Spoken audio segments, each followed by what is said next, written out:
तेजस्विनावधीतमस्तु मा विद्विषावहै। ॐ शान्ति शान्ति शान्ति। सब बेस कम के वॉल्यूम बढ़ाना। ॐ पार्थाय प्रतिबोधितां भगवता नारायणेन स्वयं व्यासेन ग्रथितां पुराणमुनिना मध्ये महाभारतम् अद्वैतामृतवर्षिणीं भगवती अष्टादशाध्यायनीम् अम्ब तामनुसन्दधामि भगवद्गीते भवद्वेषिणीम्। नमोऽस्तु ते व्यासविशालबुद्धे फुल्लारविन्दायतपत्रनेत्र येन त्वया भारततैलपूर्ण प्रज्वालितो ज्ञानमय प्रदीप प्रपन्नपारिजाताय स्तोत्रवेत्रैकपाणये ज्ञानमुद्राय कृष्णाय गीतामृतदुहे नमः। सर्वोपनिषदो गावो दुग्धा गोपालनन्दन पार्थो वत्स सुधीर्भोक्ता दुग्धं गीतामृतं महत्। वसुदेवसुतं देवं कंसचाणूरमर्दनं देवकी परमानन्दं कृष्णं वन्दे जगद्गुरुं। भीष्मद्रोणतटा जयद्रथजला गान्धारनीलोत्पला शल्यग्राहवती कृपेण वहनी कर्णेन वेलाकुला अश्वत्थामविकर्णघोरमकरा दुर्योधना वर्तिनी सोतीर्णा खलु पाण्डवैरणनदी कैवर्तकः केशव पाराशर्यवच सरोजममलं गीतार्धगन्धोत्कटम् नानाख्यानककेसरं हरिकथा सम्बोधना बोधितं लोके सज्जनषट्पदैरहरः पेपीयमानं मुदा भूयात् भारतपङ्कजं कलिमल प्रध्वंसिना श्रेयसे। मूकं करोति वाचालं पङ्गुं लङ्घयते गिरिं यत्कृपातमहं वन्दे परमानन्दमाधवम्। यं ब्रह्मा वरुणेन्द्ररुद्रमरुता स्तुन्वन्ति दिव्यैस्तवैः वेदैः साङ्गपदक्रमोपनिषदैः गायन्ति यं सामगा ध्यानावस्थिततद्गतेन मनसा पश्यन्ति यं योगिनो यस्यान्तं न विदुसुरासुरगणा देवाय तस्मै नमः देवाय तस्मै नमः।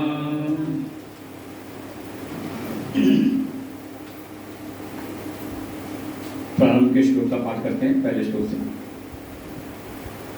अर्जुन उवाच एवं सततयुक्ताये एवं सततयुक्ताये भक्तास्त्वां परयुपासते ये चाप्यक्षरमव्यक्तम् तेषां के योगवित्तमाः। श्रीभगवानुवाच मय्यावेश्य मनो ये माम् नित्ययुक्ता उपासते श्रद्धया परयोपेताः ते मे युक्ततमा मताः। ये त्वक्षरमनिर्देश्यम् अव्यक्तं परयुपासते सर्वत्र गमचिन्त्यं च कूटस्थं अचलं ध्रुवम् सन्नियम्येन्द्रियग्रामम् सर्वत्र समबुद्धय ते प्राप्नुवन्ति मामेव सर्वभूतहिते रताः सर्वभूतहिते रताः।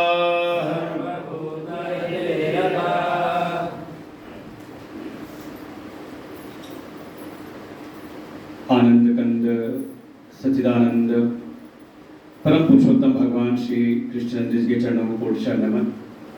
परमात्मा के विभिन्न स्वरूप प्रातः स्मरणीय परम श्रद्धेय परम वंदनीय अनंत श्री भूषित श्री सद्गुरुदेव भगवान के चरणों में कोटि नमन। पूज्य गुरुदेव भगवान के ही कृपा पात्र आत्मीय अमृत चैतन्य जी, समुपस्थित समस्त भगवत भक्त श्रद्धा भक्ति स्वरूपणी मातृशक्ति, श्रीमद् भगवद गीता के अंतर्गत ये 12 अध्याय 12वां अध्याय जिसका नाम ही है भक्ति योग। अब होना तो ये चाहिए था कि अगर हमें गीता का स्वाध्याय करना है तो क्रमशः हम गीता का स्वाध्याय करते। परंपरा तो जो हमारी ऋषियों की जो परंपरा रही शास्त्र स्वाध्याय चिंतन की, तो कहा जाता था पहले गुरु के आश्रम में जा करके कुछ दिन सेवा करें। कितने दिन का? जितने दिन में उसके अंतःकरण की जो मलिनताएं हैं, ये काम क्रोध लोभ मोह मद मात्सर्य अहंकार अभिमान, ये थोड़ा शिथिल हो और अंतःकरण की शुद्धि का जो लक्षण है वो लक्षण है आत्म तत्व की जिज्ञासा। जैसे भी महाराज जी बता रहे थे 4 प्रकार के भक्त हैं, तो आज आर्त भक्त की बात समझाई। तो आर्त दूसरे अर्थार्थी, भाई एक है जो संकट की घड़ी में भगवान को याद करते हैं, भरमार है भक्तों की कोई कमी नहीं। फिल्मों में यही दिखाया गया, ऐसे तो पूरे जीवन नास्तिक रहेगा और जिस दिन कोई संकट आया तो जाके बंदे घंटियां ऐसे हिलाए भगवान जैसे उनके नौकर लगे हों। बहुत सावधान रहना चाहिए। हाँ, ये है कि आप जो भगवान की भक्ति में है लेकिन कभी संकट है तो उसका विश्वास है भगवान पर, तो आर्त भाव से वही भगवान के भक्त हैं। और दूसरे हैं अर्थार्थी, मन में कुछ कामना है तो भगवान को स्मरण करते हैं, उनको अपना आश्रय मानते हैं। लेकिन तीसरे वो हैं जिन्होंने भगवान की सेवा की है, सदगुरु आश्रय में रह करके धर्म का पालन किया है, योग के अनुष्ठान उपासना इत्यादि की है और उसके परिणाम स्वरूप अंतःकरण की शुद्धि उनको प्राप्त हुई, मन अंतःकरण निर्मल हुआ और ऐसे निर्मल मन के भीतर थोड़ा भगवत तत्व की जिज्ञासा उत्पन्न होती है। देखो ये लक्षण है अंतःकरण शुद्धि की। और फिर वो जब सद्गुरु शरण में जाता है, अंतःकरण शुद्धि के साथ जो जिज्ञासा उत्पन्न हुई जानने के लिए, कि भगवान कौन है, मैं कौन हूँ, मेरा स्वरूप क्या है, भगवत स्वरूप, भगवान का स्वरूप क्या है, ऐसी जिज्ञासा से युक्त होकर के जब वो जाता है तो आचार्य उसको उपदेश करते हैं। जिसको अपने स्वरूप का बोध प्राप्त करना है या परम तत्व का ज्ञान प्राप्त करना है, भगवान गीता जी में कह देंगे तद विधि प्रणिपातेन परिप्रश्नेन सेवया, चौथे अध्याय में। कम से कम अब सीधे 12वें में जाना तो पहले का अध्याय कुछ जान तो लें कि पहले अध्याय में है क्या, पुराने अध्यायों में वहां विधि बताई कि उस परम तत्व की जब जिज्ञासा उत्पन्न हो तो क्या करें, तो उस तत्व को जानने के लिए शरण में जाएं। किसकी? कहा गुरु की शरण में। गुरु कैसे हो? कहा जो शास्त्रज्ञ हो, जिनको वेद शास्त्रों का शाब्दिक अर्थ भी ज्ञात हो, शास्त्रों की का उनको भौतिक ज्ञान भी हो और साथ ही तत्वनिष्ठ भी हो, उसका ज्ञान भी और उस ज्ञान की जिन्होंने अनुभूति भी प्राप्त कर ली है। उपदेक्षन्ति ते ज्ञानम ज्ञानिनः तत्वदर्शिनः, जो ज्ञानी भी हो और साथ में तत्वदर्शी भी हो। ऐसे गुरु के पास कैसे जाएं? तो वैसे नहीं जैसे दुर्योधन गया है, पहले अध्याय कल हमने चिंतन किया था, किसी अभिमान के साथ नहीं, क्योंकि ये अभिमान गिराने के लिए सेवाएं बताई थी सारी, कल विस्तार से चिंतन किया था। कैसे? थोड़ा भगवान की सेवा में लगे, अपनी इंद्रियों में भगवान को बसाएं, इंद्रियों के द्वारा भगवान की सेवा। परिणाम हृदय का प्रेम, जिस प्रेम के द्वारा हमारे भीतर का अभिमान शिथिल होता है, गलता है। तो अभिमान के साथ नहीं, किसी सांसारिक स्वार्थ सिद्धि के लिए नहीं, और गुरु की निष्ठा में संदेह करके नहीं। ये तीनों दोष के साथ गया दुर्योधन, गुरु के पास में उसको कोई ज्ञान नहीं मिला। तो कैसे जाएं? तो विधि बताई इसी गीता जी में, तद विधि प्रणिपातेन, कि पहले जा करके थोड़ा उनके प्रणिपात हो, थोड़ी अपनी भीतर जो विनम्रता है, अपने दैन्य भाव को, अपने भीतर दीनता का भाव, अल्पज्ञता का भाव, अज्ञानीपने का भाव, कम से कम अपने अज्ञान को स्वीकार तो करे कि मैं अज्ञान में पड़ा हुआ जीव हूं और इस अज्ञान के द्वारा इस संसार के भव सागर में संतप्त हो रहा हूं। ऐसे दैन्य भाव के साथ में जाए गुरु की शरण में और सबसे पहले अपनी श्रद्धा, अपनी विनम्रता को वहां पर प्रदर्शित करे, उनको प्रणिपात, उनको प्रणाम करे, फिर थोड़ी सेवा करे। वहां का तद्विधि प्रणिपातेन परिप्रश्नेन सेवया, तो सेवया को पहले ले आए, प्रणिपात करें, पहले अपनी विनम्रता को वहां पर प्रदर्शित करें और साथ ही सेवा, क्योंकि हो सकता है भीतर विनम्रता न हो और आप जाकर के विनम्रता प्रदर्शित कर सकते हो, ये संभावनाएं खूब होती हैं। यदुवंश के बालक जब गए संतों के पास में, बिल्कुल 11वें स्कंद की कथा है ये कथा, यही से यदुवंश के संहार की लीला में यही आता है कि वो सारे यदुवंश के बालक जहां बहुत सारे ऋषिगण इकट्ठा थे पिंडारक क्षेत्र में, द्वारिका के समीप ही, वहां गए और जा करके उनसे पूछते हैं। तो वहां वर्णन किया कैसे गए, कैसे पूछा, तो कहा अविनीता विनीतवत प्रपच्छु अविनीता विनीतवत, जाकर के पूछा कैसे, भीतर तो विनीत भाव है नहीं, भीतर तो विनम्र भाव है नहीं, भीतर तो है परीक्षा की भावना। चलो इनकी परीक्षा लेते हैं कि ये कुछ जानते भी कि नहीं, कितने सिद्ध हैं। तो भीतर तो विनम्रता भाव है नहीं, लेकिन ऊपर से जब पूछा तो बड़े विनयी हो करके, और हमारे गुरुदेव बहुत सावधान रहते हैं, हम लोग कोई सावधान करते हैं कि कहीं जाओ और पहली बार में कोई साष्टांग प्रणाम करे तो समझ जाओ कि जितनी जल्दी इसकी श्रद्धा बढ़ी है, कहो उतनी जल्दी इसकी श्रद्धा घट भी जाए। तो गुरुदेव कहते हैं श्रद्धा और प्रेम कैसे है, कहा दूज के चांद के जैसे, उनका वाक्य है ये, पुराने लोगों को सब याद है, बार बार सत्संग गुरुदेव बोलते हैं जब श्रद्धा का विषय आता है, प्रेम का विषय आता है, कैसा हो, धीरे धीरे जैसे जैसे हम जानते गए उनको, सामने वाले को, और उनकी महिमा का हमें जब बोध हुआ तो श्रद्धा हुई और थोड़ा हमें सुखद अनुभूति हुई उनके शरण में। तो देखो महिमा का बोध है तो आश्रय भाव, श्रद्धा प्रकट हुई और थोड़ा सुखद भी हूँ, अब गुरु जी केवल अगर डंडा लेके फटकारते ही रहे तो एक बार तो आपका भी मन होगा कि कहीं और चलते, यहाँ तो जब देखो तब दुर्वासा ऋषि का ही दोनों रूप दिखाई दे। ठीक है, उनकी शरण में रह करके हमें हमारा संरक्षण भी होता है, हमारी रक्षा भी होती है, और साथ ही जब हमने उनका प्रेम देखा कि किस प्रकार से हमारा पोषण करते हैं, किस प्रकार से विकट परिस्थिति में भी हमारा साथ देते हैं, तो क्या हुआ, थोड़ा प्रेम भी हुआ। देखो अगर सुखद अनुभूति ना हो ना तो ये प्रेम नहीं होता। विश्वास टिकता है उसकी महिमा का बोध होकर के, और प्रेम होता है थोड़ा सुख अनुभूति होकर के। तो दोनों तो प्रणिपाते, देखो विनम्रता को आप ना होते प्रदर्शित कर सकते हो, लेकिन जब सेवा में लगते हैं तो सेवा में आप बहुत जबरदस्ती बहुत देर तक सेवा नहीं कर सकते। आपके भीतर का जो भाव है आपकी सेवा में परिलक्षित हो जाता है कि किस भाव से ये सेवा में लगा हुआ है। इसीलिए इस अध्यात्म ज्ञान में, अध्यात्म विद्या में प्रवेश करना हो तो वर्णन तो क्या कि कितने साल, तो कहा कम से कम 12 वर्ष तक।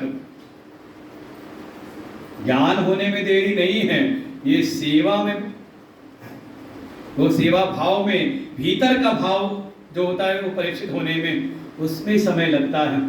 अगर भीतर को भाव ना हो, वो प्रेम, वो एक सम्मान की भावना ना हो, तो सेवा में धीरे धीरे वो आपके भीतर के भाव स्पष्ट रूप से बाहर परिलक्षित हो जाते हैं। कर रखा होगा कहीं आपने मन से सेवा की तो वो सेवा अलग दिखाई देती है, और कभी होती है बेमन से, चलो अब इनके साथ रहना, इनसे कुछ चाहिए तो वो कहते मजबूरी का नाम, तो महात्मा गांधी हो सकते हैं तो कर ले रहे हैं। तो कहा सेवा के द्वारा हमारे भीतर के जो भाव हैं, जो विनम्रता है वो प्रदर्शित होती है। और साथ ही प्रश्न करें, जो भीतर सेवा से अंतःकरण शुद्धि हुई और जिस तत्व की जिज्ञासा भीतर हुई है उसके विषय में प्रश्न भी करें। वैसे नहीं कि हाँ बस सद्वचन, गुरु जी आप जो कहते हो सब सद्वचन, वो भी है, अच्छी बात है, लेकिन अपने भीतर जो जिज्ञासा उत्पन्न होनी चाहिए, स्वयं तो भीतर कहीं ना कहीं आगे बढ़ने की इच्छा होनी चाहिए। और जब हम कोई प्रश्न करते हैं तो प्रश्न के द्वारा ही जो आचार्य हैं, जो सद्गुरु हैं, वो हमारी स्थिति का भाव जाते हैं कि ये किस मन स्थिति में है, इसका बौद्धिक स्तर कैसा है, और हमारी अवस्था को जान करके फिर हमारे कल्याण के लिए उपदेश करते हैं, कहाँ से इसको शुरुआत करानी है। वो जब तक हम उनके सामने सेवा और प्रश्न ना करें तब तक वो भाप नहीं सकते। और इसके द्वारा फिर उपदेश, जैसे श्रीमद् भगवद गीता में भी भगवान ने तब तक उपदेश प्रारंभ नहीं किया जब तक अर्जुन ने पूछा नहीं। पहले अध्याय में तो बस अर्जुन ही बोलते हैं, बोलते चले जाते हैं भगवान बिल्कुल साक्षी भाव से। अभी अमृत जी कहते हैं ना, भगवान बिल्कुल साक्षी बने रहते हैं। लेकिन जब अर्जुन ने शरणागति ग्रहण की और भगवान से प्रार्थना की, हे प्रभु यस्यास निश्चितम ब्रूहि तन्मे, मुझको आप मेरे कल्याण के लिए उपदेश करिए, जिसमें मेरे जीवन का परम कल्याण हो, वो निश्चित करके उस मार्ग का, उस योग का मुझे उपदेश करिए, वो उपाय मुझको बताइए, क्योंकि मैं अब आपकी शरण में आया हूं, आपका शिष्य बन करके। अब मैं योद्धा नहीं हूं, अब मैं इस रथ का स्वामी भी नहीं हूं, बल्कि अब मैं आपका शिष्य बन करके आया हूं।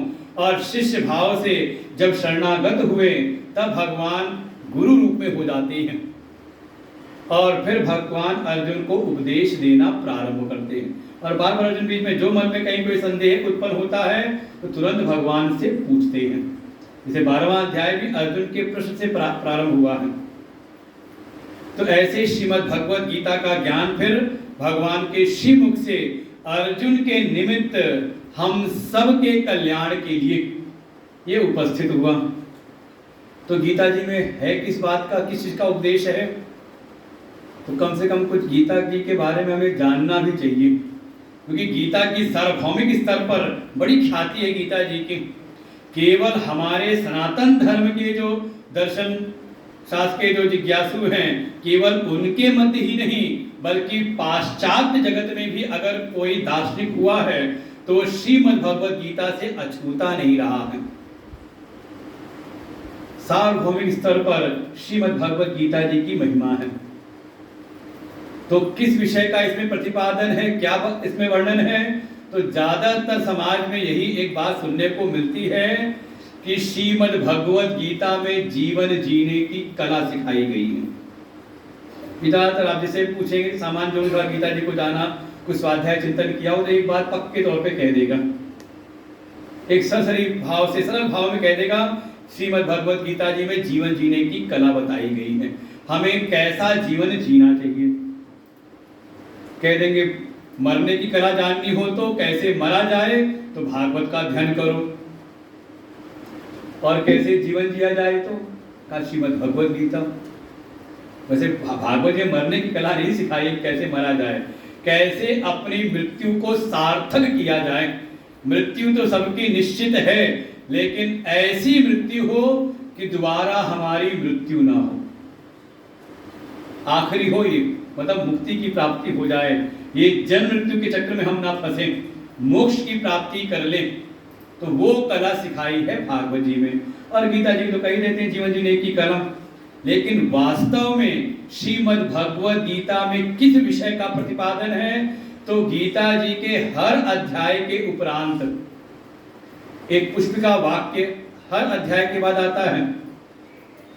ओम तत्सदिति श्रीमद् भगवद गीतासु उपनिषत्सु ब्रह्म विद्यायाम योग शास्त्रे श्री कृष्णार्जुन संवादे, और फिर उस अध्याय का नाम, पहला अध्याय है तो अर्जुन विषाद योग, प्रथमो अध्याय, सांख्य योगो नाम द्वितीयो अध्याय, कर्म योगो नाम तृतीयो अध्याय, और क्रमशः भक्ति योगो नाम द्वादशो अध्याय। तो अध्याय के नाम के पूर्व हर अध्याय के बाद ये यहाँ पर संकेत किया है कि श्रीमद् भगवद गीता का विषय क्या है, किस विषय का इसमें प्रतिपादन है। तो कहा ब्रह्म विद्या का, उपनिषदों में प्रतिपादित जो ब्रह्म विद्या है उसका ही इसमें उपदेश है। इसलिए कहा उपनिषत्सु, जो उपनिषदों में वर्णित ब्रह्म विद्या है उसका ही यहाँ पर प्रतिपादन है। मूल विषय यही है। आनुषांगिक विषय बीच में आएंगे बहुत सारे, उसकी चिंतन हम करेंगे, चर्चा करेंगे, लेकिन मूल विषय जो है, मुख्य विषय है, प्रतिपाद्य विषय है ब्रह्म विद्या। तो उपनिषद में वर्णन है ही है, फिर गीता जी की महिमा क्यों? तो कहा उपनिषदों में तो केवल ब्रह्म विद्या का प्रतिपादन है। कोई अधिकारी शिष्य है, कोई परम योग्यता को प्राप्त कोई शिष्य है, गया गुरु की शरण में तत्व की जिज्ञासा के लिए, तो सीधे आचार्य उपनिषदों का सहारा लेकर के उसको ब्रह्म विद्या का प्रतिपादन कर देते हैं। लेकिन गीता जी की महिमा ये है, गीता जी की जो अपूर्वता है वो ये है कि अगर उतना योग्य अधिकारी भी ना हो जैसा उपनिषदों में मांग है, जैसा अधिकारी वहां होना चाहिए, अगर वैसी भी अगर अधिकारित्व वैसी पात्रता भी नहीं है, तो उसके लिए भगवान ने ब्रह्म विद्या के साथ ही साथ ये ब्रह्म विद्या भीतर कैसे धारण हो उसके उपाय भी श्रीमद् भगवद गीता में साथ ही साथ वर्णन किया है। इसी का योग शास्त्र, योग माने उपाय, मुख्य विषय है ब्रह्म विद्या, और वो ब्रह्म विद्या कैसी पात्रता मांग करती है, कैसी पात्रता की वहां अनिवार्यता रहती है, उस पात्रता को भीतर उत्पन्न करने के लिए जो उपाय चाहिए भगवान ने गीता जी में उसका भी वर्णन किया है। तो ये तो हो गया गीता जी का विषय और प्रयोजन। देखो साथ हर शास्त्र में हमारे हैं विषय का भी वर्णन होता है, साथ ही उस विषय का प्रयोजन क्या है जीवन में, क्योंकि बिल्कुल नीति शास्त्रों ने जो तर्क मार्ग वाले उन्होंने स्पष्ट कहा, बिना प्रयोजन के कोई एक मंद बुद्धि भी जो है वो किसी कार्य में प्रवृत्त नहीं होता। प्रयोजनम अनुदिश्य मंदोपि न प्रवर्तते। कहा मंद व्यक्ति बिना प्रयोजन के कहा किसी कार्य में प्रवृत्त नहीं होता। तो हम जैसे समझदार लोग हों तो कम से कम यहाँ जो बैठे हो मंद नहीं है। गीता जी के सत्संग में अगर गीता जी का नाम सुनकर के बैनर देख के हम चले आए, चलो गीता जी का ज्ञान काम श्रवण करेंगे, तो मान के चलते यहाँ कोई मंद बुद्धि वाला तो नहीं है। क्या है, कम से कम जिसके भीतर थोड़ा विवेक का जागरण हो चुका है, बुद्धि थोड़ी समझदार वाली हो चुकी है, उसी का प्रवेश है।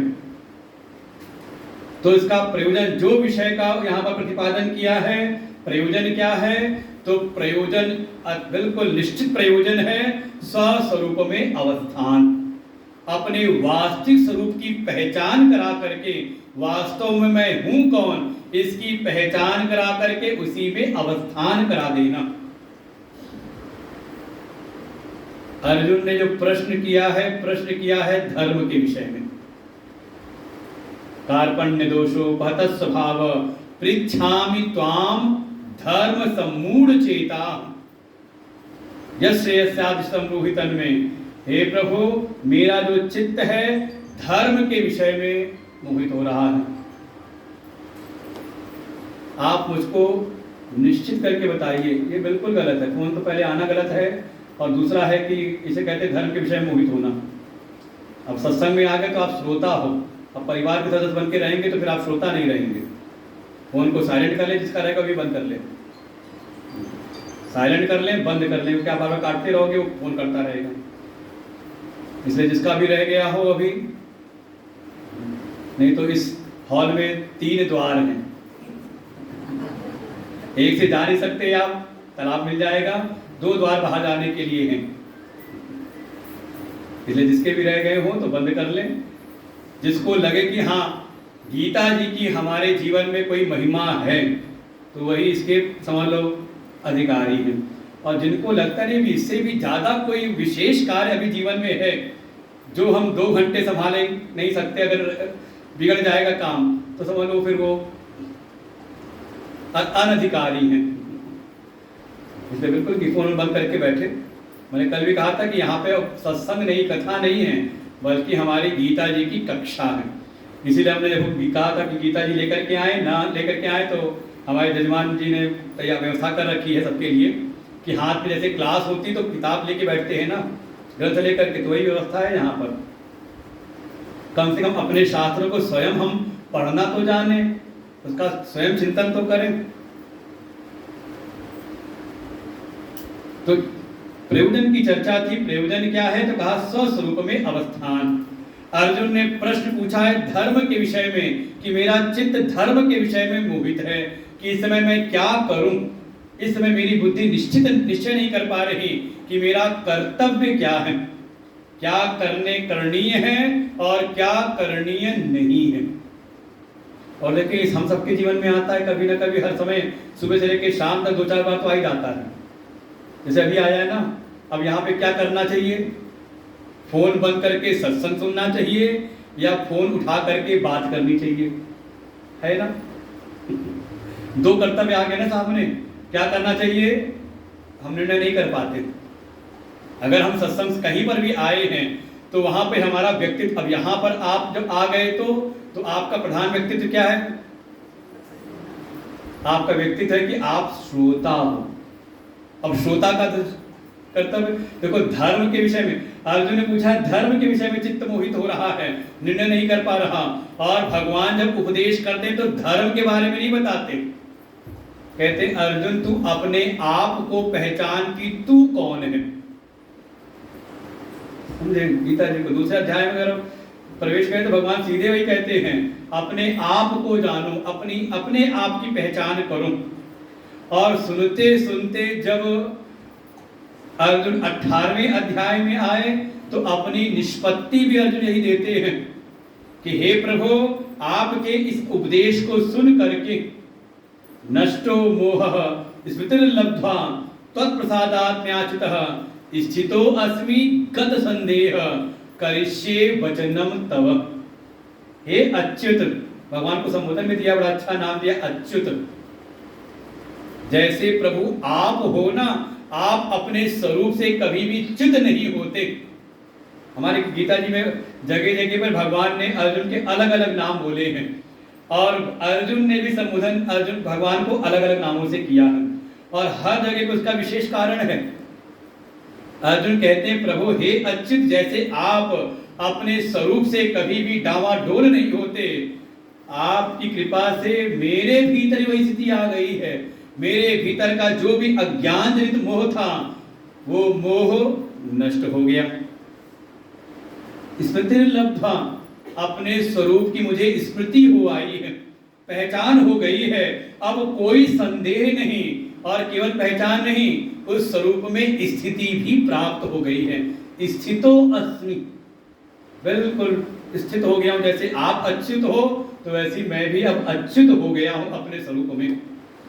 तो भगवान ने भी पहचान कराई स्वरूप की, कि अपने स्वरूप को पहचानो।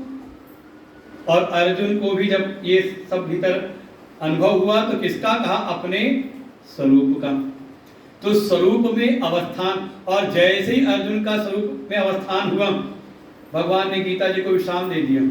केवल अज्ञान का नाश नहीं कि हाँ मोह नष्ट, मोह कारण था उसमें, क्योंकि अर्जुन ने 11वें अध्याय में एक बात फिर कही है कि हे प्रभु, आपके वचनों को सुन करके यत्र योक्तम वचस्तेन मोहो अयम विगतो मम। हे प्रभु, आपके वचनों को सुन करके मेरे भीतर का जो मोह था वो चला गया। तो मोह चला गया, लेकिन ये नहीं कहा कि स्वरूप में स्थिति हुई है।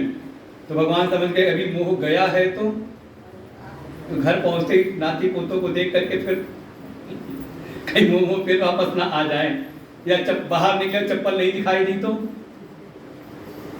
क्या हुआ, तो कहीं ऐसा ना हो। क्योंकि मोह का, जब आप आए थे मोह के साथ में, तो मोह का प्रवेश सत्संग में है नहीं, तो क्या हुआ, मोह बाहर इंतजार करता है आपका, जल्दी आओ, आप बाहर निकल के आओ। तो वो फिर अपनी सवारी ढूंढता है, कौन सी बढ़िया सवारी है, और फिर सवार हो जाता है। तो भगवान ने कहा अभी मोह गया है ना, तो कुछ पता नहीं वापस ना आ जाए। भगवान उपदेश देते रहते हैं। 11वें अध्याय का उपदेश किया, 12वां किया, 13वां, 14वां, 15वां, 16वां, 17वां, 18वां अध्याय पूरा सुना दिया। जब अर्जुन ने कहा हे प्रभु नष्टो मोह, ये मोह नष्ट हो गया, स्वरूप में अवस्थिति प्राप्त हो गई। केवल पहचान नहीं, बल्कि स्वरूपावस्थान प्राप्त हुआ। भगवान के अब काम पूरा हुआ। इसलिए स्वरूप में अवस्थान प्राप्त करा देना ही गीता जी का प्रयोजन है।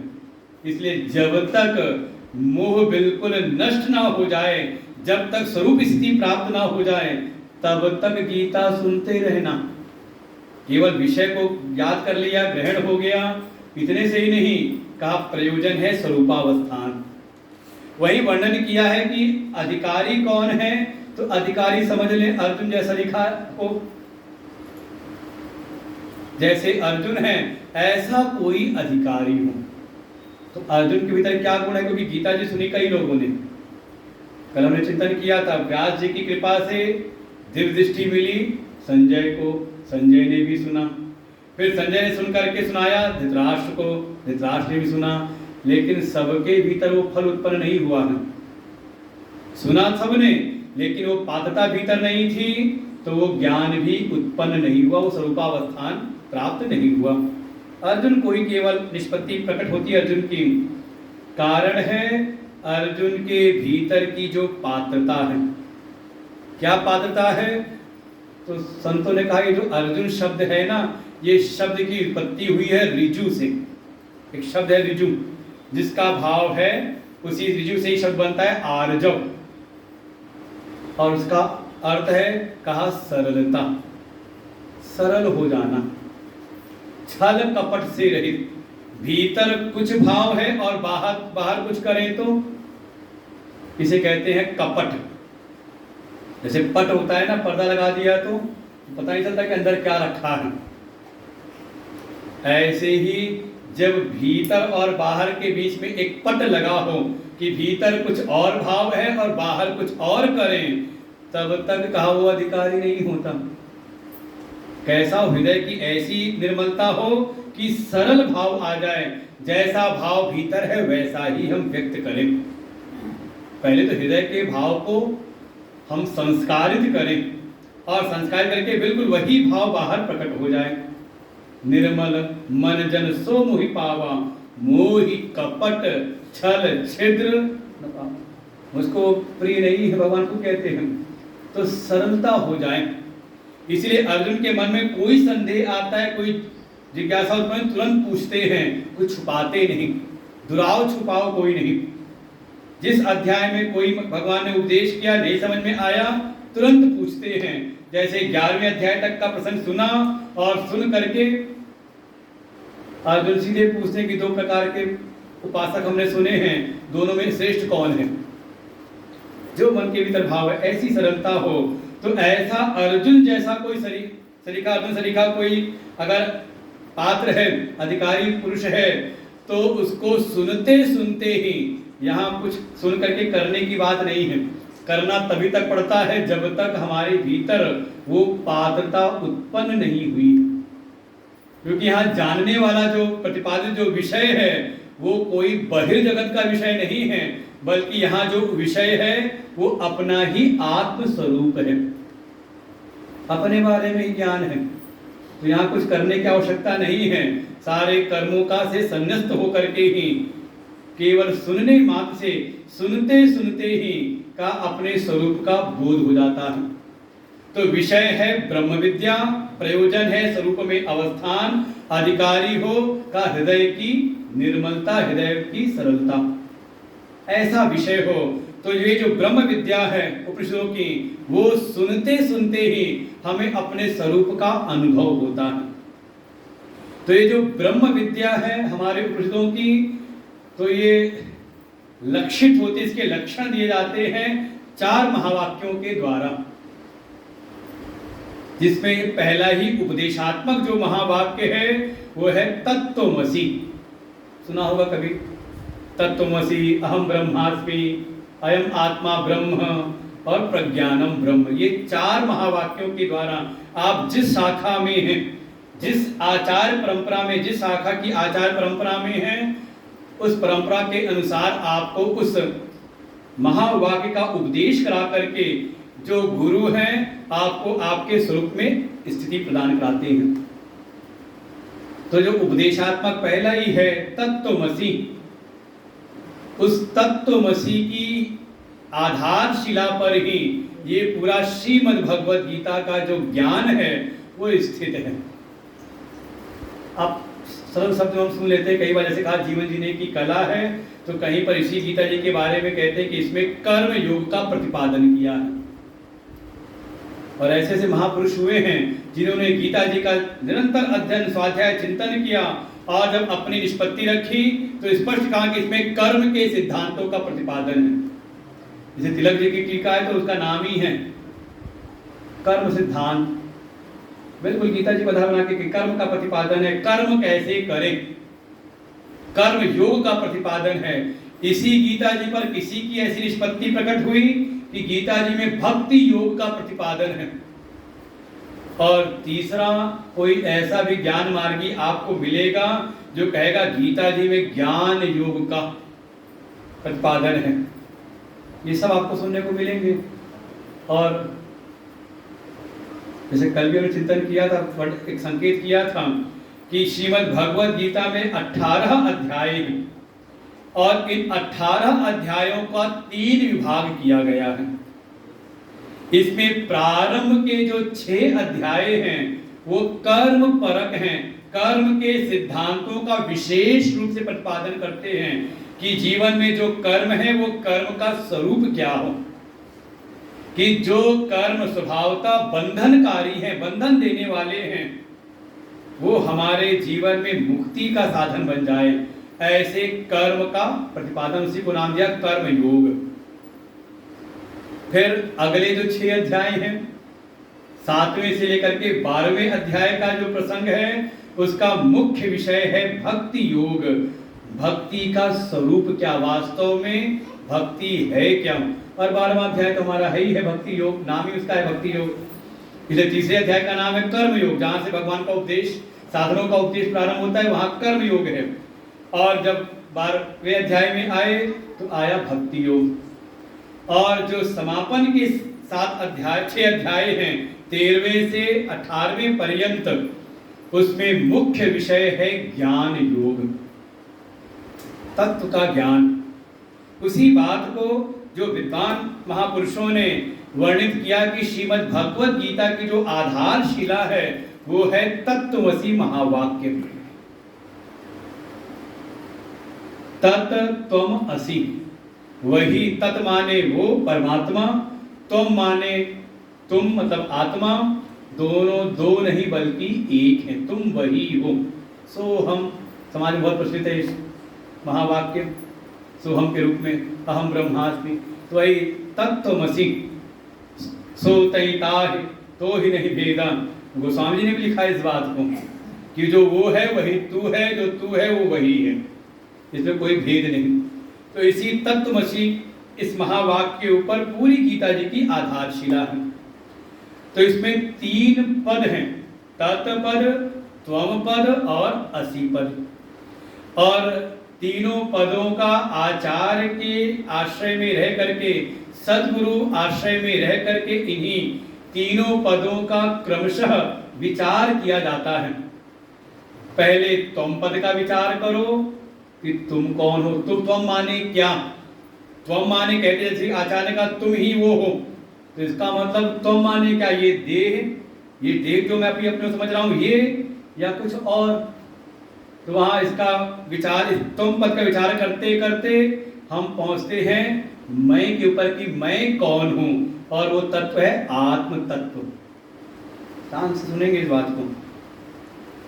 फिर दूसरा पद है तत्पद। तत् माने क्या? तत् माने वो ईश्वर। तो ईश्वर कौन सा? जो हमें दर्शन देते हैं कोई ना कोई रूप लेकर के, या फिर जो उनका परस्वरूप है क्या? तो वहां से जैसे हमने विचार करते करते शरीर नहीं बल्कि शरीर की सत्ता जिससे है वो आत्मा त्वम पद का लक्षित अर्थ हुआ। ऐसे ही तद पद का जो लक्ष्यार्थ लक्षित अर्थ है वो है जो सारे जगत का जो अधिष्ठान है। और असि पद का दोनों का ऐक्य, ये दो नहीं बल्कि एक हैं। आत्मा ही ब्रह्म है, ब्रह्म ही आत्मा।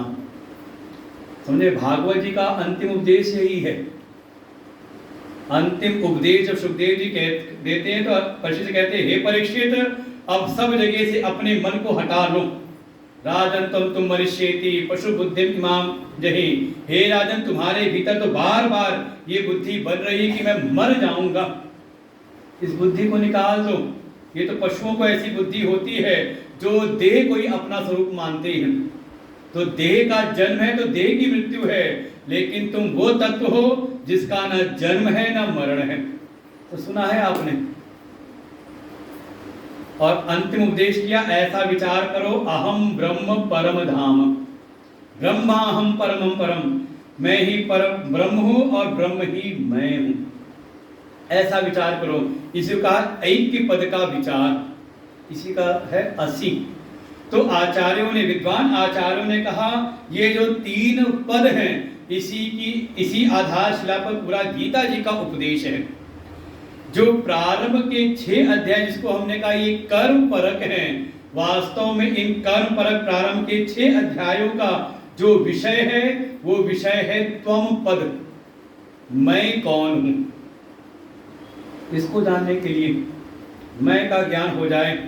और इन 6 अध्यायों का ये जो त्वम पद का जो शोधन है, त्वम पद का जो विचार है, ये जो कर्म योग की जो साधना है, इसका पर्यवसान होता है, इसकी परिणति हो जाए, इसका परिणाम हो जाए, हम ध्यान में प्रवेश करें। समझो इस बात को, बहुत गहन चीज है, हमारे गुरुदेव का ही प्रसाद है। इसीलिए 6ठा अध्याय जो है वो है आत्म संयम योग। तीसरा कर्म योग, कर्म की साधना कैसे करें, फिर जो कर रहे हैं उसको थोड़ा ठीक से जान करके करें, ज्ञान कर्म संन्यास योग। 5वां है कर्म संन्यास, कर्म से भी संन्यास करें। वो कब होगा कर्म से संन्यास? जब आप अपने आत्म स्वरूप में प्रवेश करेंगे। और भगवान उसी 6ठे अध्याय में कह देते हैं, आरुक्षोर मुने योगम कर्म कारणम उच्यते। जो आरुक्षु है, देखो कर्म की साधना किसके लिए है, कर्म पर साधना किसके लिए है, कहा जो अभी इस योग के मार्ग में चलना चाह रहा, अभी चला नहीं है, इसलिए उसको नाम दिया आरुक्षु। जो इस योग के मार्ग में आरूढ़ होना अभी चाह रहा है कि हाँ थोड़ा हम भी अब समय दुनिया में बहुत दे दिया, अब दुनिया से रिटायर होके क्या करें, का थोड़ा अध्यात्म की साधना में आगे बढ़े। तो जिनके भीतर ये इच्छा आ गई, जो जिज्ञासु की भावना में आ गए, तो उसके लिए कहा प्रारंभ में थोड़ा कर्म की साधना करें, और करते हुए कहां तक पहुंचे, का थोड़ा आत्म संयम की स्थिति आ जाए, थोड़ा भीतर प्रवेश करने की स्थिति आ जाए। और देखो बहुत ज्यादा कर्मासक्त कोई हो, देह में आसक्त हो, वो ध्यान में प्रवेश नहीं कर सकता। 2 मिनट भारी लगते हैं। अभी हम आपको सुना रहे हैं, सत्संग करा रहे हैं, श्रवण करा रहे हैं, तो आप आराम से बैठे सुन रहे हो, मन शांत है आपका, कोई मन में विक्षेप नहीं, मन शांत बैठ गया है। लेकिन इसी में कहते अब आंखें भी बंद कर लो, कमर सीधी करो, आंखें बंद कर लो। तो हमारे गुरुदेव साधना शिविर जब लेते हैं तो वहां तीर्थ में, जैसे अभी पशुपतिनाथ हम लोग होकर के आए काठमांडू से, तो वहां पर दिन भर की दिनचर्या फिक्स रहती है। सवेरे एक ध्यान की क्लास 45 मिनट की, उसके बाद फिर 1 घंटे की उपनिषद की कक्षा, फिर एक कक्षा कुछ ब्रेक देकर के फिर एक कक्षा उपनिषद की, और शाम को कोई कथा 2 घंटे, और बीच में जिसको जो समय है वो भोजन पानी की व्यवस्था के लिए रहता है। जिसको दर्शन करना हो तो तीर्थ में देवालय के दर्शन करते हैं। तो जितनी कक्षाएं होती हैं उसमें सबसे कम समय की कक्षा है ध्यान की है। 1 घंटा टाइम रहता है, लेकिन गुरुजी 45 मिनट ध्यान कराते हैं। लेकिन सबसे भारी कक्षा वही लगती है। 2 घंटे वाली क्लास निकल जाती है कथा वाली, 1-1.5 घंटे वाली क्लास उपनिषद वाली है, थोड़ा वो भी भारी पड़ती है, एक ही विषय पे चिंतन कर रहे हैं, सीधे एकाग्र होकर बैठना है। लेकिन जब वो आंख बंद करने वाली साधना होती है, अब बाहर का कुछ नहीं देखना है, का भीतर प्रवेश करना है, का ये ध्यान की कक्षा, वो लगता है कि लगता है कि अब तो आधा घंटा हो गया होगा, आंख खोला तो 5 मिनट नहीं बीते। कभी अनुभव किया है कि नहीं? कभी ध्यान करके देखो तो समझ में आएगी हमारी बात, और अगर ध्यान नहीं किया तो हमारी बात समझ में नहीं आएगी। ऐसा कैसे हो सकता है, क्यों नहीं बैठ सकते? हम बैठ जाएंगे आंख बंद करके, तो बैठ करके देखना। चलो आसन मत लगाना, ये जो बैठते हम सुखासन पद्मासन में, सोफे बैठ जाना, कमर, लेकिन कमर सीधी करके। ये तो क्या पता आपने कमर का टेक लगाया और मन शांत और सो गए, और 2 घंटे बाद उठे आप, इसका नाम ध्यान नहीं। चैतन्यता, चैतन्य बने रहे, मन जगा भी रहे, लेकिन किसी विषय का चिंतन ना हो, स्वरूप चिंतन होता रहे। यही है प्रारंभ के 6 अध्याय त्वम पद का शोधन। उसका विषय है मैं कौन हूं, आत्म स्वरूप उसका मुख्य विषय है, अपनी आत्मा को जानना, और उसका पर्यवसान है समाधि में, ध्यान में प्रवेश हो जाना। इसलिए 6ठा अध्याय का नाम है आत्म संयम योग। और इसके बाद जो आगे के 6 अध्याय, जिसको हमने कहा भक्ति योग, जो भक्ति परक है, तो भक्ति का समझे, भक्ति है क्या? हमने कल भी कहा था, कुछ करने का नाम भक्ति नहीं। जो भी क्रिया आप बाहर कर रहे हो उसको आप उपासना कह सकते हैं। और हमारे वेद में देखें तो वहां ज्यादा भक्ति शब्द आया नहीं, बहुत कम है भक्ति शब्द वेदों में, हमारे बहुत कम जगहों पर।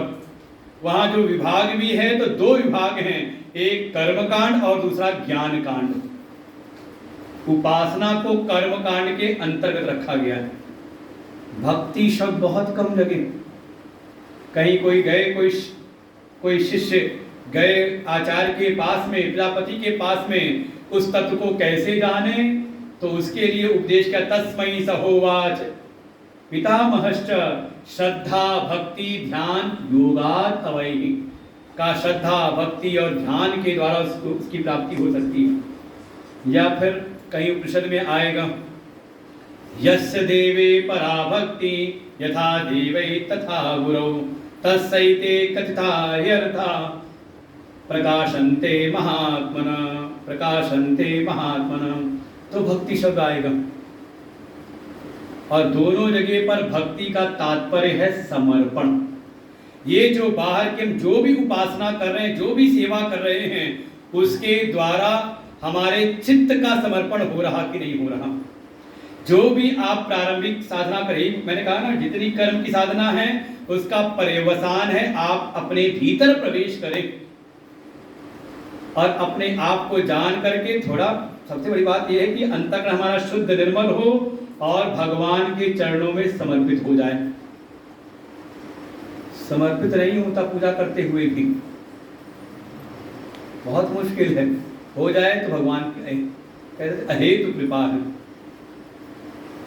चित्त का समर्पण, अंतरतम जो है, ये शरीर तो कहीं भी रहे लेकिन मन हमारा भगवान में लग जाए। 12वें अध्याय में यही बार बार भगवान कहेंगे, शुरुआती करेंगे 7वें अध्याय से। तो 7वें अध्याय से भगवान ने जो प्रसंग प्रारंभ किया है उसका नाम है भक्ति योग, और लक्ष्य है का तत्पदार्थ का शोधन। तत् इसलिए जो 6 अध्याय हैं बीच के भक्ति योग जिसको हम कहते हैं, इसका पर्यवसान होता है भक्ति योग में। 12वें अध्याय का नाम भक्ति योग है और इसमें जो विषय मिलेगा प्रारंभ ही भगवान करेंगे, प्रतिज्ञा ही रखते हैं पहले 7वें अध्याय में पहले ही श्लोक से, मैया सक्तमना पार्थ योगम युञ्जन मदाश्रय असंशयं समग्रं मां यथा ज्ञास्यसि तत् शृणु। देखो प्रसंग प्रारंभ कर रहे हैं भक्ति का, तत्पद का शोधन करना है। भक्ति का प्रारंभ कर रहे हैं और कह क्या रहे हैं कि हे पार्थ, ये 7वें अध्याय का पहला श्लोक है, ज्ञान विज्ञान योग जो 7वां अध्याय है, कि हे पार्थ अपने मन को मुझ में आसक्त कर दो। मई आसक्त मना, इसका नाम है भक्ति। ये जो अभी मन संसार के विषयों में लगा हुआ है, कहां कहां तो 10 जगह गिनाई हैं, जननी जनक बंधु सुत दारा तनु धनु सुहृद धन सुहृद परिवार, ऐसे 10 जगहों पर लगा हुआ, 10 दिशाओं में मन लगा हुआ है।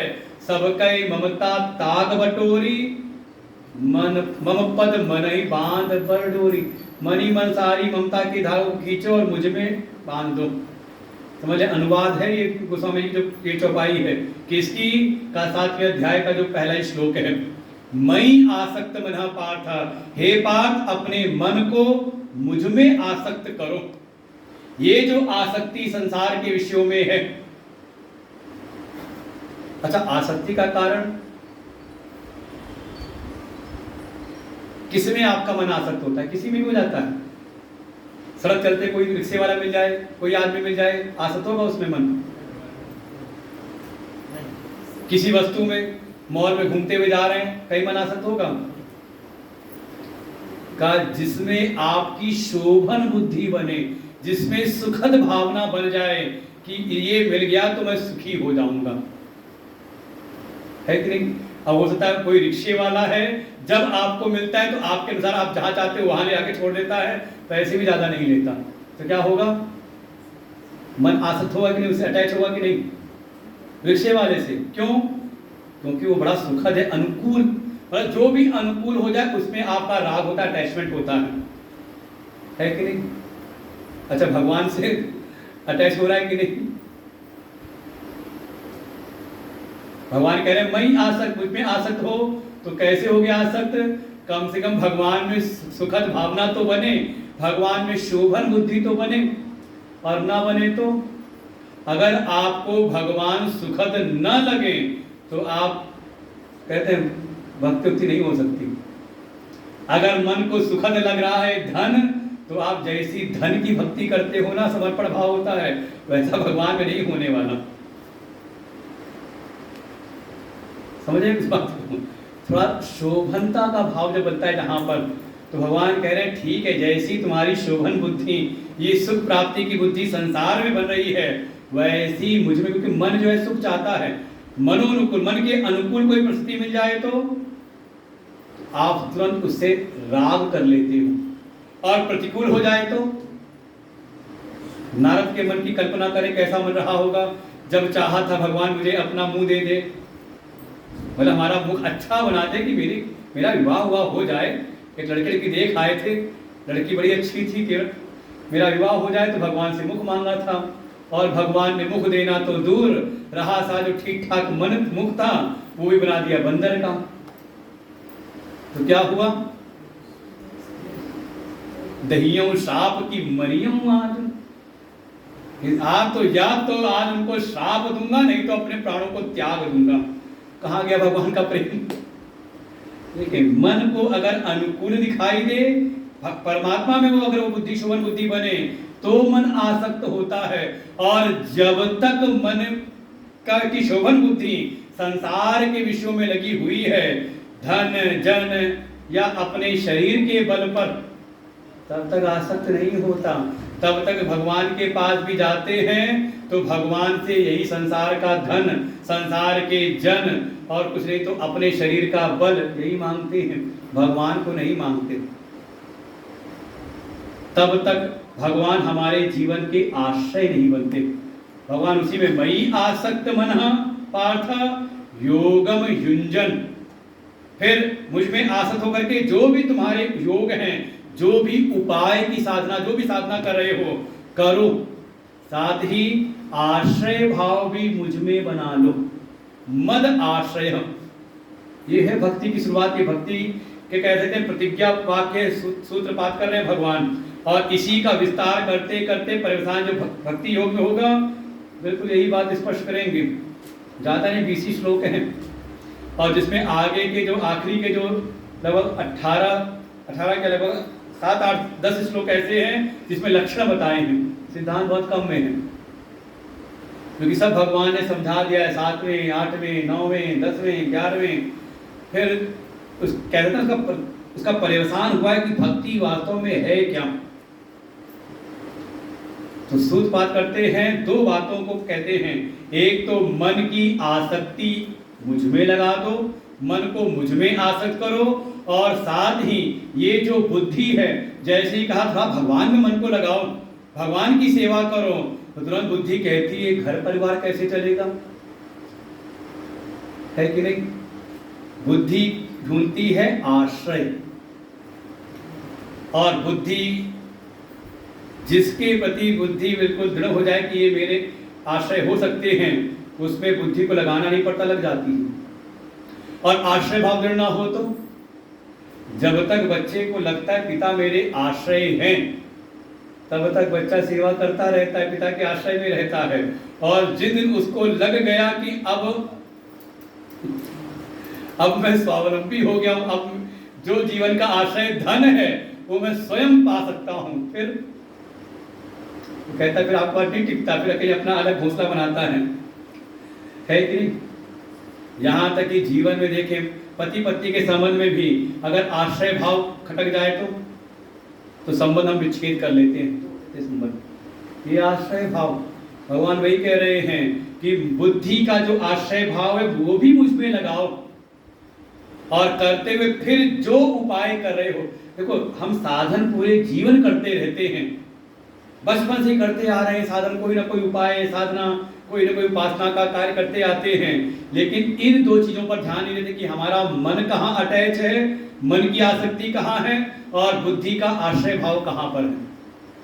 और जब तक ये दोनों स्थित नहीं होता, आप चाहे कितनी बड़ी भी उपासना साधना का अनुष्ठान कर लो, आपको वो सिद्धि प्राप्त नहीं होगी, भक्ति परिवर्तन आपका नहीं होता है। भगवान कहते हैं मयि आसक्त मनः पार्थ योगम युंजन मदाश्रय। और जब भीतर भक्ति आपके उत्पन्न होगी, मन की आसक्ति प्रभु में और बुद्धि का आश्रय भाव प्रभु में, जैसे ही ये दोनों हो जाएगा, भक्ति भीतर आएगी, तो इसका परिणाम भगवान कहते हैं फिर जैसे तूने मेरा वर्ण किया है ना, फिर मैं तेरा वर्ण कर लूंगा। और भगवान जब वर्ण करते तो क्या करते हैं?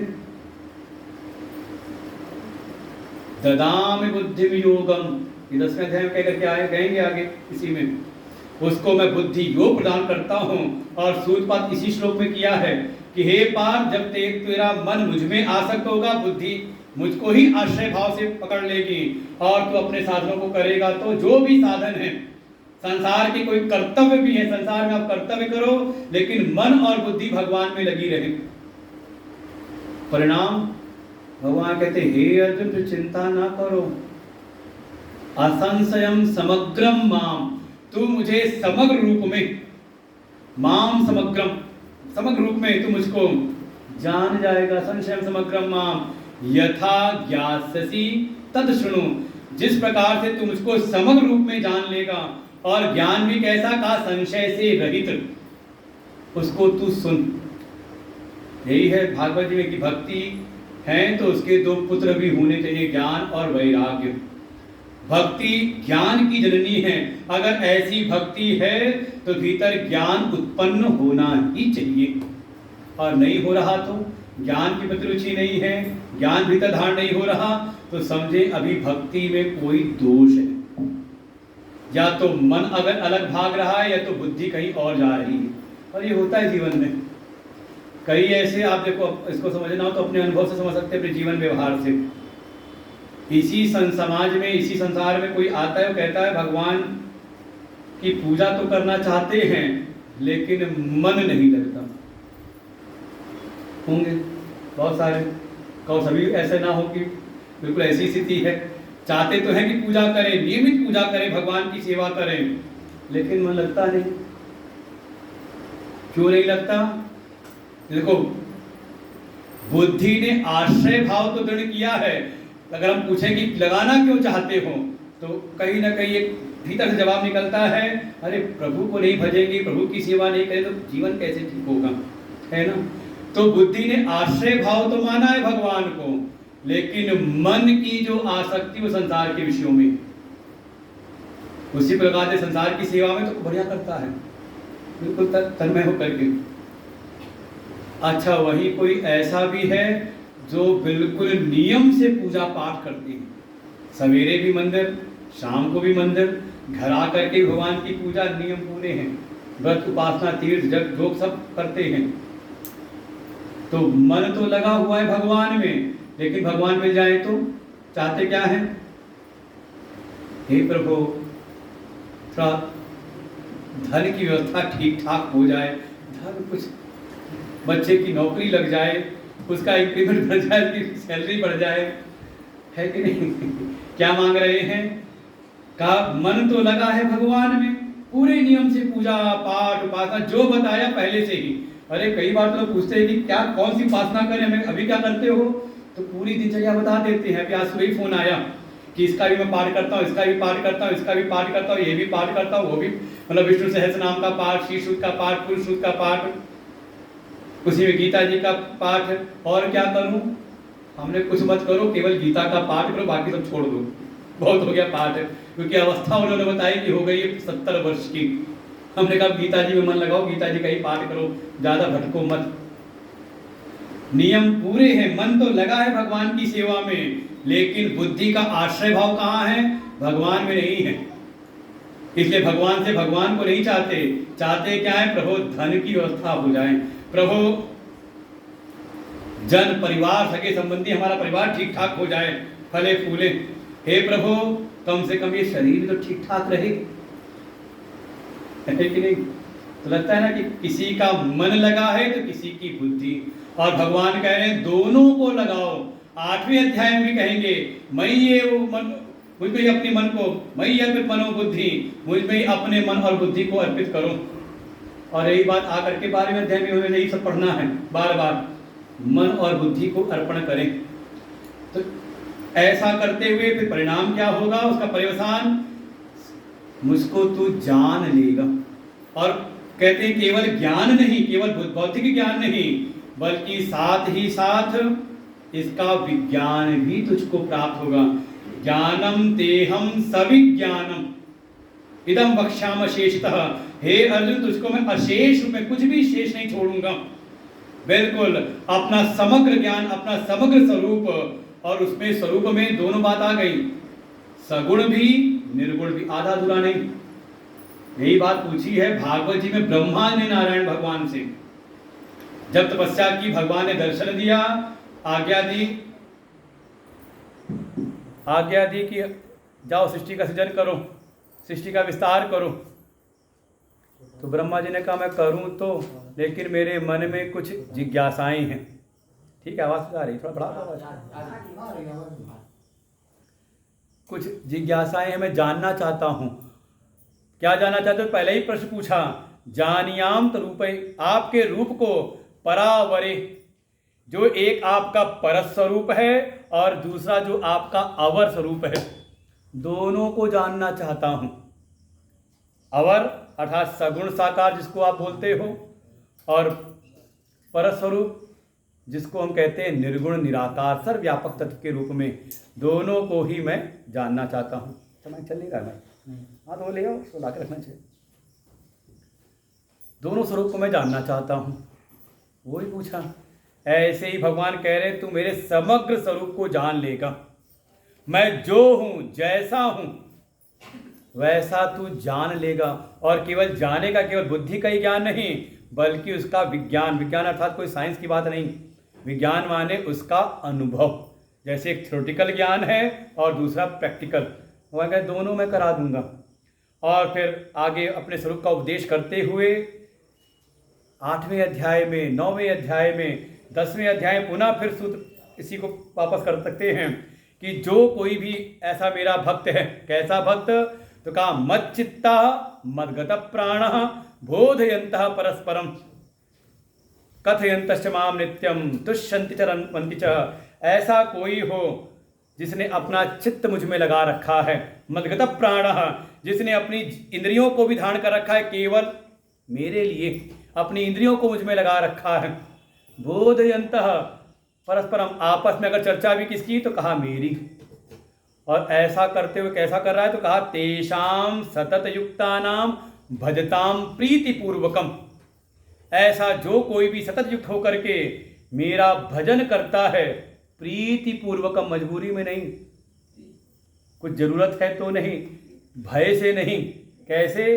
का प्रीतिपूर्वकम, प्रेम पूर्वक मेरा भजन करता है। तो भगवान वहां पुनः फिर कहते हैं ददामि बुद्धिम योगम तम, उसको मैं बुद्धि योग अर्थात उसको ज्ञान योग प्रदान करता हूं। और उसके द्वारा इको कम कर दूंगा, इको बंद ही कर देगा, ये मां उपयान्ते, और उस बुद्धि योग के द्वारा वो मुझको ही प्राप्त हो जाता है, मुझको ही जान लेता है। समझे? बुद्धि चल रही आवाज, टोन बढ़ा दो उसको, या पहले कर इक्वल कर बनाना, पूरा नहीं, उसके द्वारा वो उसको जान लेता है। तो तात्पर्य जो भक्ति की जो साधना है, और उसी 10वें के में ही भगवान ने अपनी भूति दिखाई। और अर्जुन ने जब प्रार्थना की कि हे प्रभु, एक तो स्वरूप मैं आपका देख रहा हूं, लेकिन जिस आप विश्व रूप की बात कर रहे हैं, अपने ऐश्वर्य स्वरूप की बात कर रहे हैं, तो क्या मैं भी उसको देख सकता हूं? और 10वें अध्याय में देखें तो अर्जुन ने यही बात कही भगवान से प्रारंभ में, 11वें में ही, मन्यसे यदि तशक्यम मया द्रष्टुमिति प्रभो, क्या जो आपका वो परस स्वरूप है, क्या वो मेरे द्वारा भी देखा जा सकता है? हे प्रभु, अगर कृपा हो तो मैं देख लूं, जो आपने कहा था यही कस्थम, हे अर्जुन तू यहीं पे एक मुझ में ही, यहीं खड़े खड़े ही तू इस सारे ब्रह्मांड को मुझ में देखेगा। और भगवान ने अच्छी प्रकार से इस 11वें अध्याय में अपना वो विराट विश्व रूप दर्शन भी अर्जुन को कराया। और देख करके अर्जुन थोड़ा भयभीत भी हुए, भगवान से प्रार्थना की, हे प्रभु जो आपका पहले वाला था ना, किरीटिनम गदिनम चक्र हस्तम इच्छामि त्वां द्रष्टुमहं तथैव तेनैव रूपेण चतुर्भुजेन सहस्रभावो भव विष्णुमूर्ते। हे विष्णुमूर्ते, जो सारे विश्व के ही रूप में आप प्रकट हुए हैं, सहस्रभावो, जो आपकी हजारों भुजाएं दिखाई दे रही हैं, कि आप हजारों भुजाओं से युक्त हैं। हे प्रभु, ये बड़ा भय देने वाला है, मुझे बड़ा डर लग रहा है आपके विराट रूप को देख करके। मुझे तो अपना वही सौम्य रूप आप दिखाइए।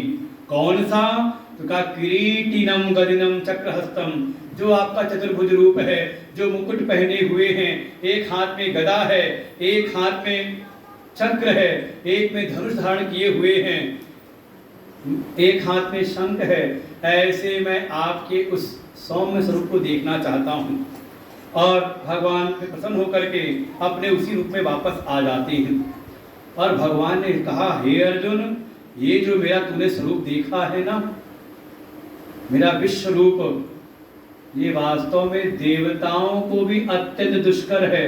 वो देखना तो चाहते हैं लेकिन उनको भी इसका दर्शन नहीं होता। तुझको हुआ है, कारण कहा ये जो मेरा परम स्वरूप है, इसको जो कोई जानना चाहे, तो साधन बहुत सारे हैं, लोग करते हैं। कौन कौन से साधन? तो भगवान ने सारे साधन गिना दिए हैं। ना हम वेदै न तपसा ना दान न चेजयाम शक्ति एवं विधो द्रष्टुम दृष्टवान असि माम यथा। हे अर्जुन, कोई वेद के अध्ययन में लगा है, कोई तपस्या कर रहा है, तपश्चर्या कर रहा है, कोई दान के द्वारा, कोई इज्या, कोई यज्ञ आदि और सारी बहुत पूजा पाठ कर रहा है, इन सब के द्वारा नहीं। अब इसका मतलब नहीं कि सब छोड़ देने हैं। कहा ये सब हमें एक जगह तक पहुंचाने के लिए हैं, हमारे अंतःकरण के निर्माण के लिए हैं, अंतःकरण की निर्मलता के लिए हैं। उसके आगे का उपाय तो एक ही है, और वो उपाय है भक्त्या तु अनन्या शक्यः। हे अर्जुन, मेरे उस परम स्वरूप के लिए को जानने के लिए का उपाय साधन है मेरी अनन्य भक्ति।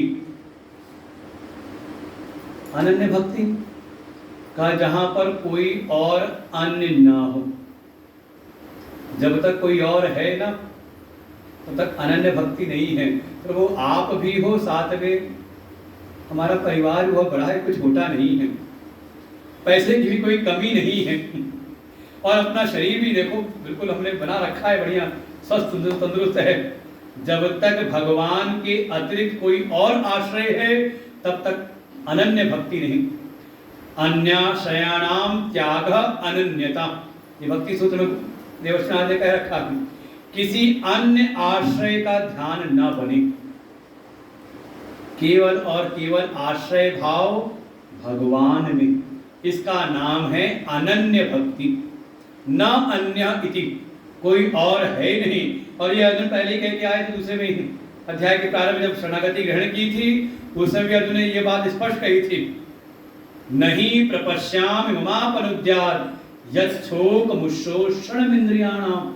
हे प्रभु, इस समय मुझे तीनों लोक में और कोई ऐसा आश्रय नहीं दिखता जो मेरे भीतर ये जो व्याप रहा है शोक, चिंता, व्यथा, जो इसको मिटा सके।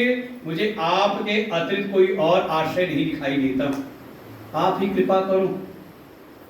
ऐसा कोई अनन्य भाव से कोई समर्पित हो, और भक्ति का नाम ही यही है, हमारी मन और बुद्धि समर्पित हो जाए, इसका नाम ही है भक्ति। ये भाव है मीराबाई जी का, मेरे तो गिरधर गोपाल दूसरो न कोई। बिल्कुल इस भाव में भक्त जब स्थित होता है, इसलिए भगवान अर्जुन से कहते हैं, हे अर्जुन, इस भक्ति के द्वारा, इस अनन्य भक्ति के द्वारा ही कोई मुझको जान सकता है। देखो भक्ति का पर्यवसान है कहां पर? तत्पदार्थ के शोधन में, ये स्पष्ट रखें। भक्ति है तो भक्ति के पुत्र भी उत्पन्न होने चाहिए। कौन? थोड़ा संसार से विरक्ति और भगवत तत्व की अनुभूति, ज्ञान भी हो। और ज्ञान और वैराग्य ना हो तो, ज्ञान वैराग्य अचेत पड़े हैं तो भक्ति भी रो रही है। भागवत का पहले सिद्धांत है प्रारंभ में, उसको बहुत मस्तिष्क बैठा करके रखें। तीनों की आवश्यकता है। भक्ति की तो महिमा तभी है जब दोनों, ये कहते हैं कोई माँ है तो वो बच्चों से के साथ उसकी महिमा होती है, ऐसे वो भक्ति है तो ज्ञान भी। उस भक्ति के द्वारा वो मुझको जान सकता है। ज्ञातुम, केवल जानता ही नहीं, द्रष्टुम, मेरा साक्षात्कार करता है। और इतना ही नहीं, मुझ में प्रवेश कर जाता है। प्रवेश तुम च परंतपः, हे परंतप, ये है भक्ति की महिमा। अब देखो सारे भक्ति के साधन को लेकर के आ रहे हैं भक्ति के मूल साधन में, और उसका केवल तात्पर्य है तत्पद का शोधन, अर्थात जो परमात्मा है, जो भक्ति का जो 6 अध्याय हैं उसका जो विषय है वो है भगवान। कहना केवल यही है, यहाँ तक है पूरे प्रसंग को। जो पहले के 6 अध्याय हैं जो कर्म परक हैं, जिसका विषय है मैं कौन हूं, आत्मा, उसका पर्यवसान होता है आत्म संयम में, अर्थात ध्यान में। अपने भीतर हम थोड़ा प्रवेश करें, थोड़ा विचारशील हो जाएं। और जब हम प्रवेश करते हैं भक्ति में, तो भक्ति के साधन का पर्यवसान होता है तद पद के ज्ञान में। परमात्मा कौन है, उनका स्वरूप क्या है, उनका स्वभाव कैसा है, उनके कौन कौन से रूप स्वरूप हैं, इसमें होना चाहिए। इसलिए भगवान कहे मेरे को जान लेता है। तो क्या करें फिर? भगवान कहे वहां तक पहुंचने के लिए पहुंचना है भगवान के ज्ञान में। बच्चे को पीछे लेके बैठा करें, ये बड़ों की क्लास है, बच्चों की नहीं। और बच्चे आए तो बड़े बन के आए तो उनका स्वागत है। बहुत, जैसे हमने कहा ना, बहुत सावधान रखें, एक क्रम बना हुआ सब यहाँ पर। तो पहुंचना है ज्ञातुम द्रष्टुम प्रवेष्टुम, हम उन परम तत्व को जाने, केवल जाने नहीं, उसका हमें साक्षात्कार हो, भगवत साक्षात्कार, और उसी में हम एक हो जाएं। उसके लिए ही जो साधन है वो सब करते रहें। कौन कौन से? भगवान कहते इसके लिए तू मेरे लिए कर्म करने वाला हो जा, मत कर्म मत परमः, मुझको ही, शरीर को मेरी सेवा में मत कर्म, मेरे लिए कर्म करने वाला हो जा। फिर बुद्धि से का मुझको ही परम जान, मेरे ही परायण हो जा। देखो ये संसार में आप सेवा करते हो, लेकिन जिसकी सेवा करते हो उसको अपनी परम गति नहीं जानते। वो परम गति आपका नहीं होता। आप किसी अपने बॉस की सेवा कर रहे हो तो आपके लिए परम गति नहीं होता। बस ये होता है कि महीने की तनख्वाह मिले और फिर घर जाएं। ये भक्ति में ही है कि जिसकी हम सेवा करते हैं उसी के परायण, उसी को ही हम परम जानते हैं। वही जीवन का परम लक्ष्य, अर्थात शरीर की सेवा, इंद्रियां भगवान में लगे, बुद्धि भगवान को ही आश्रय माने, और मन का जो प्रेम है वो मुझ में ही, मद भक्त, मुझ में ही, मेरा ही भक्त हो जा। तो 3 चीजें साधन लगाने हैं। इंद्रियों को भगवान की सेवा में, तो वो क्या पूरी कर्म की साधना हो गई। भक्ति में कहा मद भक्त, मन का प्रेम जो है भगवान में आसक्ति हो, भगवान से थोड़ा राग हो जाए, थोड़ा उनकी सेवा करते हुए हृदय आह्लादित हो। ये नहीं कि चलो भगवान की पूजा भी करनी, वो भी कर ले, निपटा ले पूजा, ऐसे निपटाऊ वाला कार्य ना हो। कैसा हो? एक रस के साथ में, एक आह्लाद के साथ में भगवान की सेवा, कि उनकी कृपा है कि हम उनकी सेवा में लगे हुए हैं, और साथ ही उनको ही बुद्धि के द्वारा परम आश्रय माने, उनके ही परायण हो जाएं। बस ये कब होगा? तो संगवर्जितः निर्वैरः, ये संसार के विषयों से थोड़ा असंग हो करके ही, संसार में जो आपका संग हुआ है उसको हटा करके, और किसी के प्रति भी कोई द्वेष की भावना नहीं, राग और द्वेष से रहित होकर के। जब तक संसार में अटके भटके हुए हैं, तो चाहे राग के रूप में चाहे द्वेष के रूप में, तब तक ये 3 हमारे जीवन में सार्थक नहीं होते। हमारी इंद्रियां पूर्णतः भगवान की सेवा में नहीं लगती, बुद्धि का राग भगवान से नहीं होता, और उनको हम परम आश्रय भी नहीं जानते। तो भगवान ने यहाँ पर 11वें अध्याय का समापन किया। तो यहाँ तक के प्रसंग में अभी तक अर्जुन ने जो सुना उसको समझ में आया कि भगवान की उपासना भक्ति करनी चाहिए, और करते भी हैं। और पूरे प्रसंग में यहाँ तक भगवान ने अपने 2 स्वरूप का वर्णन किया है। एक तो अपने अव्यक्त स्वरूप का, अक्षर स्वरूप का, जिसको 8वें अध्याय कहते हैं अक्षर ब्रह्म योग। अपने अक्षर स्वरूप का अर्थात जो निर्गुण है और निराकार है, अर्थात उपाधियों से रहित, उपाधियों के सहित नहीं, उपाधियों से, जब कोई उपाधि नहीं है, जगत इत्यादि कोई उपाधि नहीं, तो जो मैं हूं भगवान ने उसका उपदेश किया है। और उसी को जीवन का लक्ष्य बनाया है। और साथ ही भगवान ने अपने सगुण साकार उपाधियों से युक्त, अब देखो सेवा करने तो किसकी आप सेवा करोगे? मत कर्म कृत मत परमः मत पराय मत भक्त, किसकी करेंगे? कहा जो उपाधि रूप में हमें सामने प्रकट हो रहा है। तो अर्जुन को लगा कि दो प्रकार की भक्ति है, दो प्रकार का भगवान का स्वरूप है, तो उनकी भक्ति करने वाले भी दो प्रकार के हो गए इस संसार में। एक तो वो हैं जो भगवान के अक्षर स्वरूप की उपासना में लगे हुए हैं, उनके अव्यक्त स्वरूप की उपासना में लगे हुए हैं। आप नाम सुनो कभी, निरंकारी, एक ओंकार निरंकार की उपासना करने वाले। और दूसरे ऐसे हैं जो भगवान के व्यक्त स्वरूप की, उनके जो सामने जो प्रकट रूप है उसकी उपासना करने वाले हैं। तो अर्जुन के मन में आया कि जो भगवान की भक्ति के जो दो उपाय हैं, दो जो साधन हैं, इसमें कौन सा श्रेष्ठ है, कौन सा अच्छा है? सगुण साकार की या निर्गुण निराकार की? अच्छा, कभी मन में नहीं हुआ ये? जब कभी पूजा करने बैठे तो मन में होता है थोड़ा ध्यान कर लेते हैं, और जब ध्यान करने लगे तो मन में कभी नहीं हुआ कि अरे नहीं पूजा कर लेते, थोड़ा पाठ कर लेते? वो पाठ नहीं किया हमने, कभी हुआ तो नहीं मन के भीतर? जब किया ही नहीं तो होगा कहाँ से? जो करने वाले उनके भीतर। इसलिए हमने कहा है 12वां अध्याय मतलब आपने 11वें अध्याय तक की साधना की हो जीवन में कुछ, नहीं तो इतना समय नहीं लगता। पहले दिन अगर आप क्रमशः सुनते आ रहे होते, जैसे अर्जुन सुनते आ रहे हैं, तो कल से हमारा 12वां अध्याय शुरू हो जाता।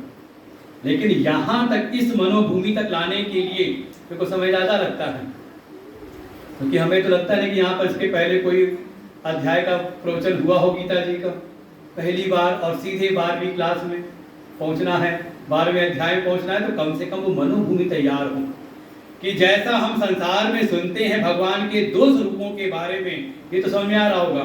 एक भगवान का सगुण साकार रूप है और एक उन्हीं का निर्गुण निराकार। एक सोपाधिक है उपाधियों से सहित, और दूसरा है निरुपाधिक बिना उपाधि के। जैसे व्यक्ति एक ही है, जब आप अकेले हुए तो आप कौन हैं? आप केवल मनुष्य मात्र हो।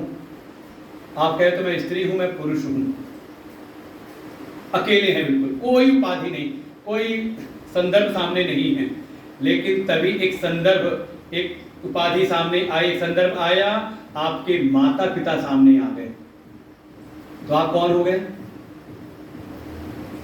पुत्र या पुत्री। अच्छा, वो चले गए, आ गए, अपने बच्चे आ गए, तो कौन हो गए आप? माता पिता हो गए। हो गए और आ गए हमारे भाई बहन आ गए, तो आप भाई या बहन हो गए। कोई मित्र आया तो आप मित्र हो गए, कोई शत्रु आया तो जानी दुश्मन है हमारा, देखते ही बिल्कुल समझ में आ जाता है, कोई और भाव नहीं आता। कोई ऐसा है उसको देखते ही मन खटक जाता है, मन के भीतर द्वेष वृत्ति प्रकट हो जाती है। क्या हुआ? अगर सामने वाला शत्रु, हमें लगा कि सामने शत्रु है, तो मैं कौन हुआ उसके संदर्भ में? मैं उसका शत्रु। तो एक तो है कि संदर्भ के साथ में कोई संदर्भ है तो मेरी एक पहचान बन रही है, और वो पहचान अनेकों प्रकार की हो सकती है, एक नहीं है वो। और वही जब कोई संदर्भ नहीं है तो आपकी पहचान कितनी है? का केवल एक है। आप कह लो पुरुष या स्त्री, या उसको भी आप विलीन कर सकते हो। देखो, पुरुष और स्त्री भी आपको कब होगा? जब सामने कोई पुरुष है तो उसके संदर्भ में आप लगे मैं स्त्री हूं, सामने कोई स्त्री है तो उसके संदर्भ में। अच्छा, मान लो एक को हटा दें यहां से, तो स्त्रियों को हटा दें, सारे पुरुषों को हटा दें, कोई संदर्भ नहीं, तो आपको पुरुष स्त्री का भान होगा? आपको लगेगा हाँ मैं मनुष्य हूं। और मनुष्य भी तब कहो कहते हो जब सामने दूसरी जाति दिखाई देती है। अगर पशु जाति है तो आप मनुष्य हो, है ना? अच्छा, सारे संदर्भ हटाते चले जाओ धीरे धीरे करके, कोई संदर्भ नहीं तो क्या हो आप?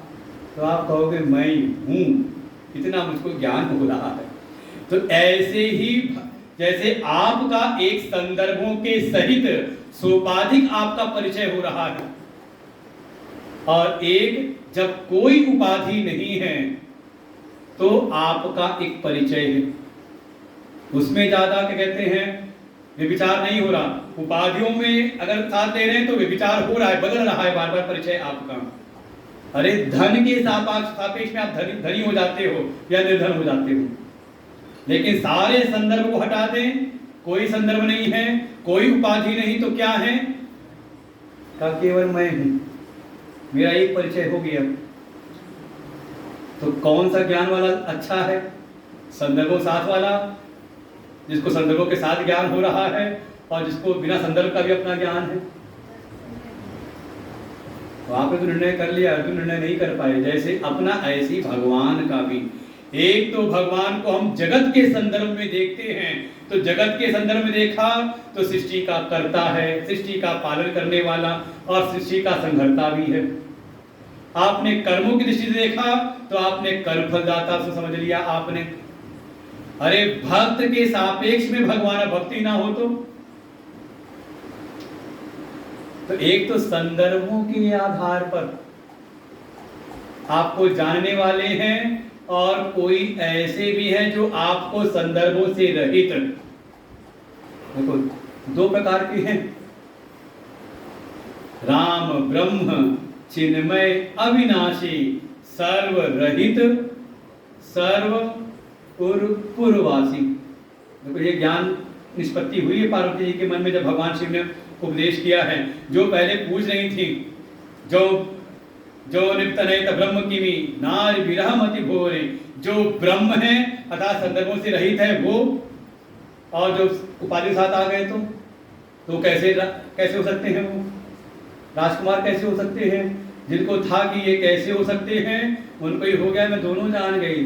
संदर्भों से रहित भी वो क्या है का ब्रह्म है, और संदर्भों के साथ में का सबके अंतर्यामी प्रभु।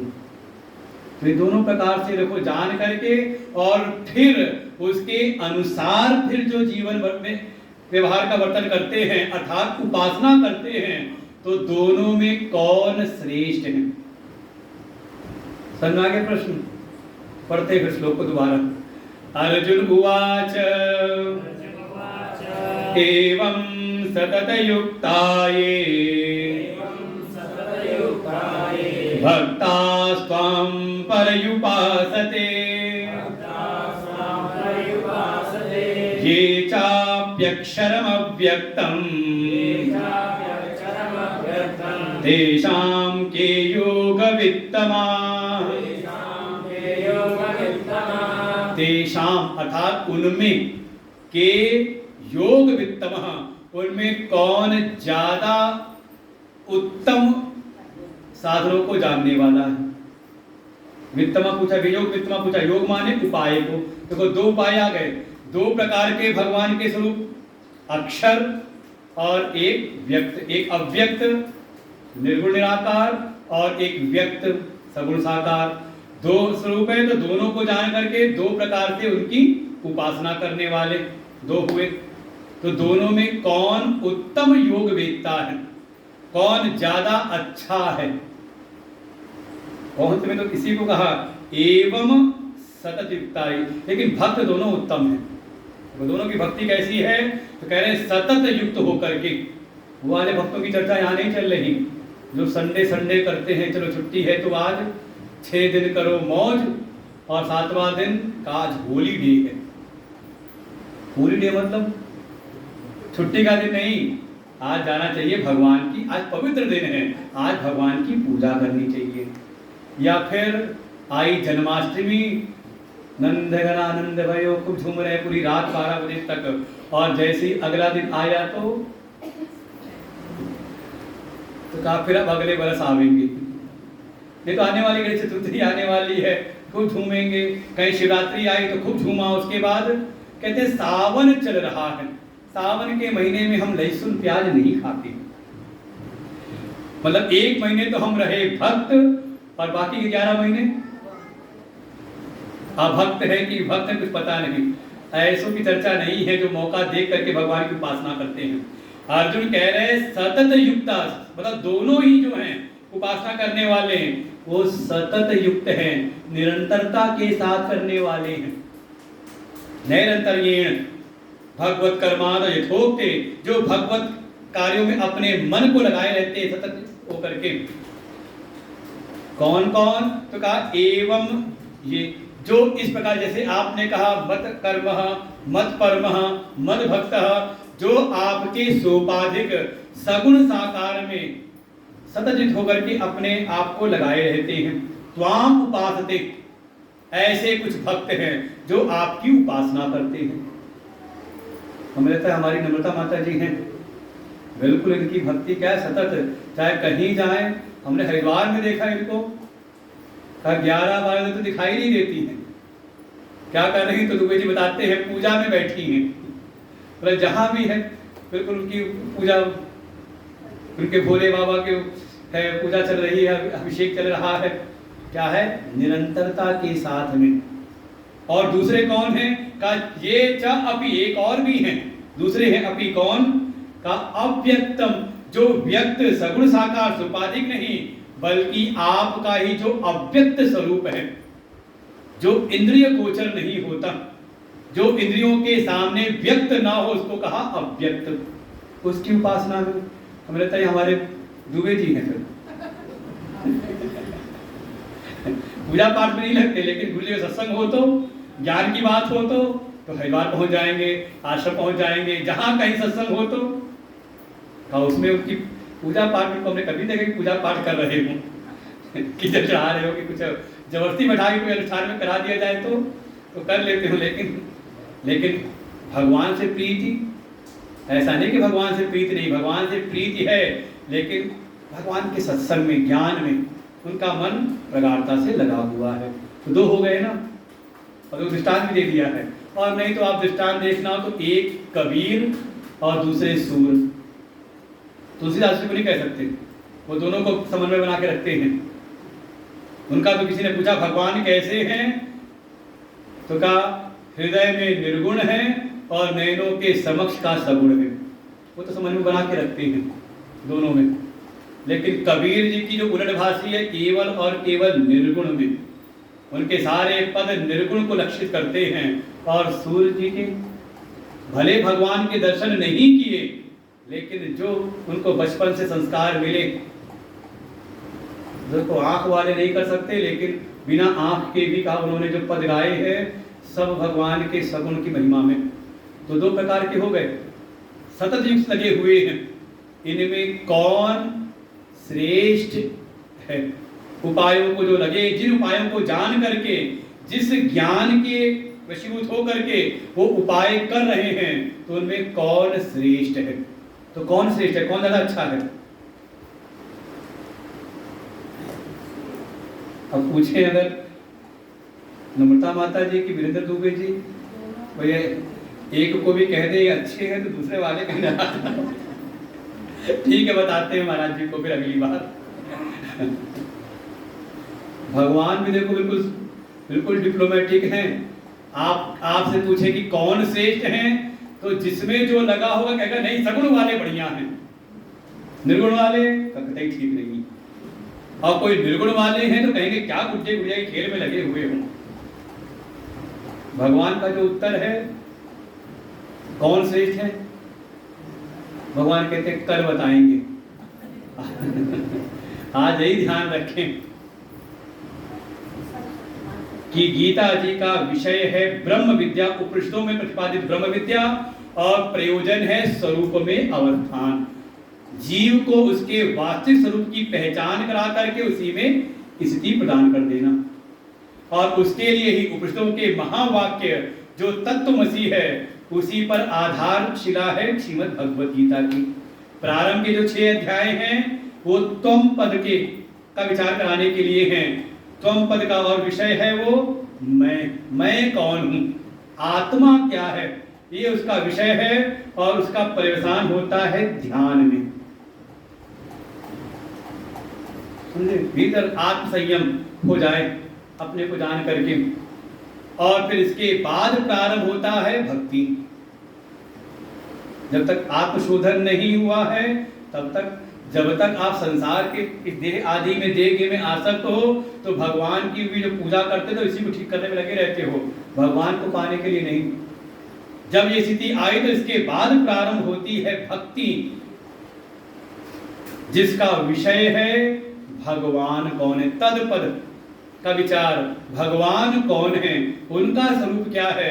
और भगवान ने सूत्रपात किया कि जब ये भक्ति आती है, जो इस भक्ति में निष्ठ हो जाते हैं, अर्थात मन बुद्धि को उसमें लगा देते हैं, तो उसको मैं समग्र ज्ञान प्रदान करता हूँ।